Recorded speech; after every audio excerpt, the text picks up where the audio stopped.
जय हो जग में जले जहाँ भी, नमन पुनीत अनल को। जिस नर में भी बसे हमारा, नमन तेज को बल को।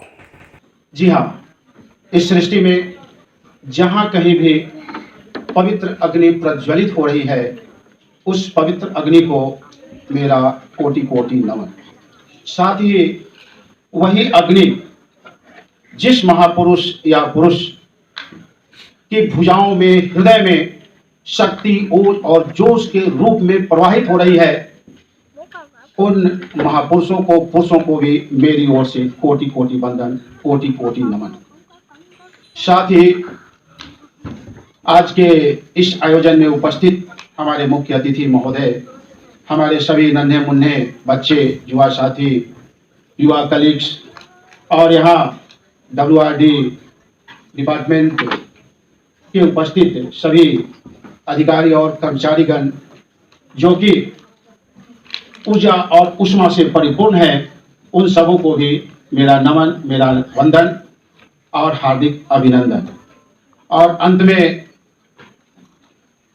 पूरे विश्व के आदर्श अमंद स्वामी विवेकानंद,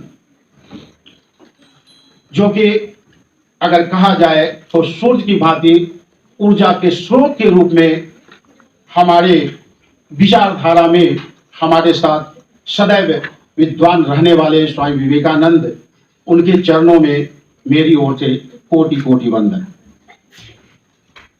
उपस्थित सज्जनों, देवियों, आप सबों को एक बार फिर से महासंगम दिवस की ढेर सारी हार्दिक शुभकामनाएं। ये महासंगम दिवस क्या है?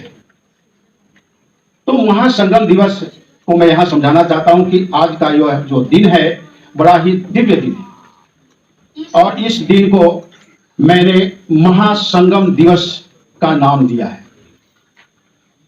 जहां पर कि अनेक पवित्र बातें और अनेक पवित्र जो कार्य जिस दिन में हुआ है या होता है, वहां पर महासंगम की स्थिति बनती है। ऐसी स्थिति में आज का दिन जो है वह महासंगम दिवस के रूप में, जैसे आज सभी जानते हैं, सभी उपस्थित हैं और देख रहे हैं कि आज युवकों के आदर्श अमंद स्वामी विवेकानंद की आज 161वीं जयंती हम लोग यहाँ मनाने आए हैं। इसलिए आज स्वामी विवेकानंद का जन्मदिन है। दूसरा जो हो गया, राष्ट्रीय युवा दिवस भी है। तो आज राष्ट्रीय युवा दिवस के रूप में भी आज हम इसे मना रहे हैं, इसलिए इसकी भी ढेर सारी हार्दिक शुभकामनाएं। साथ ही आपको बता दूं कि आज समर्थ भारत पर्व का समापन दिवस भी है।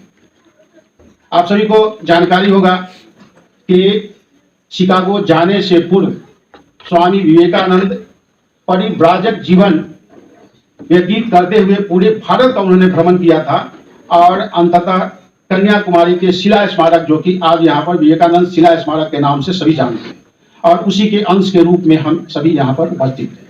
तो वहाँ पर 25 दिसंबर, 26 और 27 में समाधि हुए थे और वहाँ पर भारत के भूत, वर्तमान और भविष्य के बारे में उन्होंने सोचा था।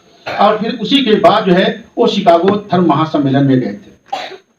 तो वहां से लेकर के और स्वामी जी 25 दिसंबर से लेकर स्वामी जी का जन्मदिन आज 12 जनवरी तक हम सभी करीब 17-18 दिन का जो समय है वह है समर्थ भारत पर्व के रूप में भी मनाते हैं।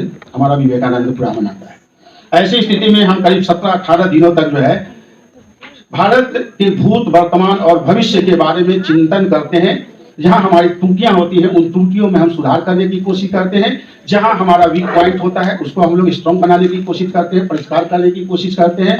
और साथ ही जहां हमारा स्ट्रॉन्ग पॉइंट है, मजबूत जो बिंदु है हमारा, उस पर हम लोग गर्व भी करते हैं, क्योंकि सेल्फ रेस्पेक्ट भी बहुत जरूरी होता है। यह नहीं कि हमेशा हम हीन भावना से ग्रसित होकर के रहें। इसलिए हम अपने भारतीयों को यह दिखाने की भी कोशिश करते हैं कि हम भारतीय ऐसा सोचते हैं कि विदेश में जो भौतिकवादी सुखों में जो है गाड़ी और बंगलों में जीने वाले, दिन रात सोने चांदियों में जीने वाले लोग जो है बहुत जो है उत्तम है, और हम लोग भारतीय लोग जो है बड़ी गरीब है और इस प्रकार से। और यही काम जो है स्वामी जी के एक दूत के रूप में मैं पार्टी से हट करके बात करना चाहता हूं। आज के यशस्वी प्रधानमंत्री पार्टी किस पार्टी में है उससे लेना देना नहीं है, उससे उसमें हम लोग नहीं जाएंगे। लेकिन यह सबको जानकारी हो गया होगा कि आज फिर से एक बार हमारा भारत जो है पूरे विश्व में जगत गुरु की ओर अग्रसर हो चुका है और कई स्टेप तक आगे तक पहुंच भी चुका है। यह बताने की जरूरत नहीं, आप सभी यहाँ पर प्रबुद्ध लोग उपस्थित हैं, सभी जानते हैं। तो इस प्रकार से जो है ये समर्थ भारत पर्व का समापन दिवस है। तो एक बार फिर आप सबों को इस महासंगम दिवस की ढेर सारी शुभकामनाएं। लेकिन मैंने जो इस तुच्छ जो है सोच से और बुद्धि से और समझ से जो मैंने विवेकानंद साहित्य का अध्ययन किया, उस अध्ययन के उपरांत जो है मैंने एक पंचामृत निकाला और मैंने यहाँ पर 5 पॉइंट जो है 5 बिंदु निकाल करके लाया है।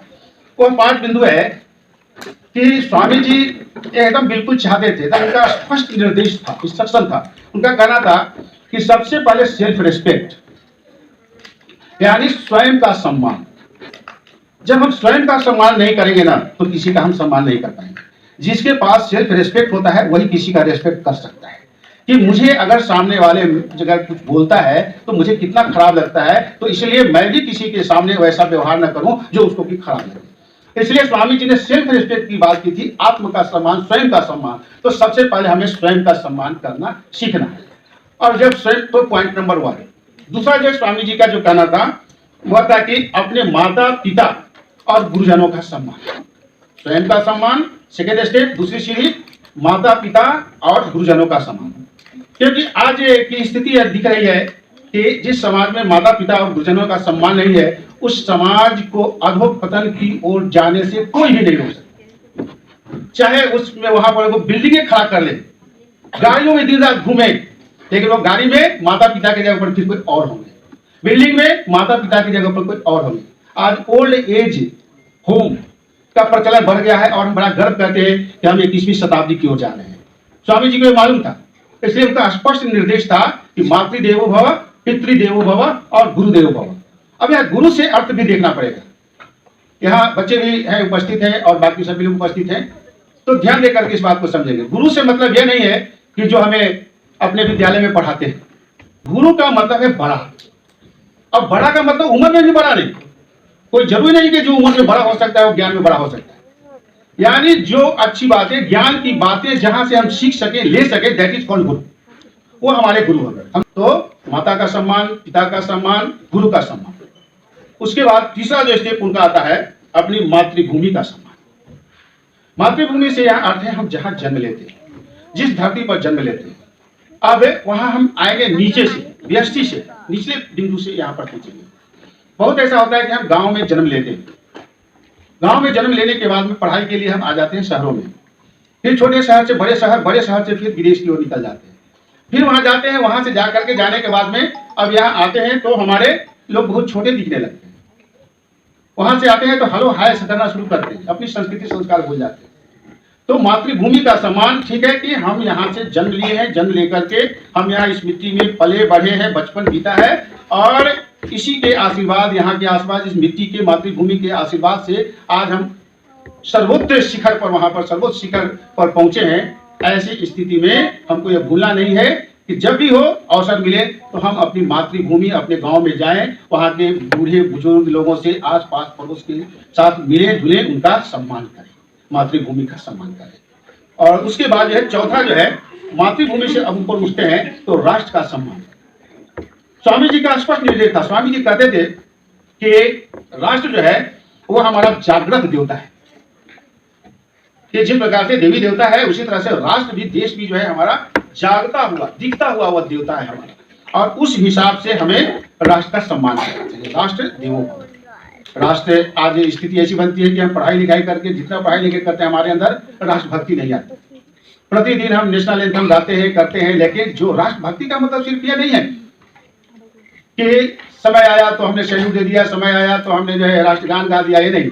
यानी राष्ट्र के उत्थान के लिए जो जो काम हमें करना पड़ सकता है, यही तो हमारी विशेषता है भारतीय संस्कृति की, कि हम जो है पत्थर में भी भगवान को देखते हैं, पत्थर में भी भगवान की मूर्ति को देखते हैं, तलाशते हैं। तो हम एक आकार बना ले, रूप बना ले और राष्ट्र के नाम समर्पित करें अपने जितने जो कार्य है। जब भी कर रहे हैं हमारा यह ध्यान रहे कि हमें इस कार्य से, हमारे इस कार्य से राष्ट्र को क्षति हो रही है या लाभ हो रहा है।